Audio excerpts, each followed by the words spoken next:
To me, I love my constructs being broken up and having to reassemble them in a new way, and new people do that for me.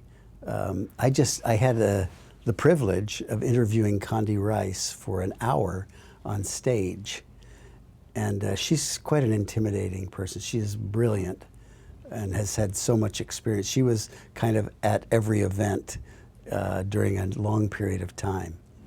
And so I listened to all of her best-selling books. And that had to be, I don't know, 1,500 pages or something like that. I mean, a lot. And so I absorbed all this information about her, all these experiences about her. And then sitting there on stage, I got to interact. So I got to meet her. Well, I knew her already a little bit, but I got to know her really through talking with her, meeting her really on stage, and having met her with all these new ideas that were incredible to me. So that's just the most recent experience of that. What happens to you if you're not learning? I mean, you stagnate, old ideas persist that aren't relevant anymore. You're not growing, you're not having fun, you're not seeding things for the next generation.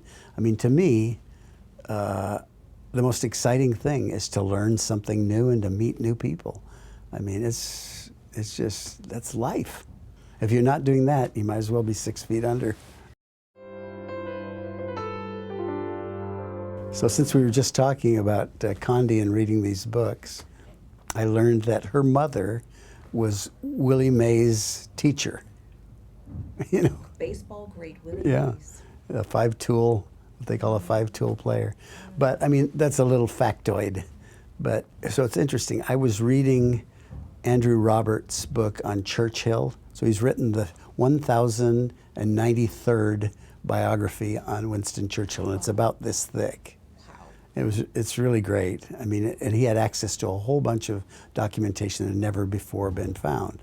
So I was reading it, and I could listen to it at 1.75 speed, so I can just get through and read a lot of stuff and learn a lot.